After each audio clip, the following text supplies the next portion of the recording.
Hola, muy buena con todos y saludos muy cordiales para toda la hinchada crema.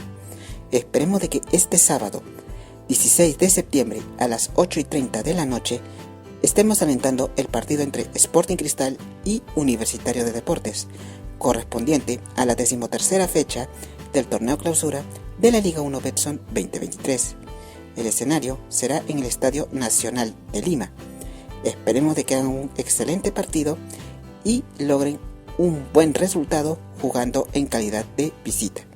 Así que mucha suerte y éxitos para todo el equipo crema y juntos podemos decir y dale U. Muchas gracias.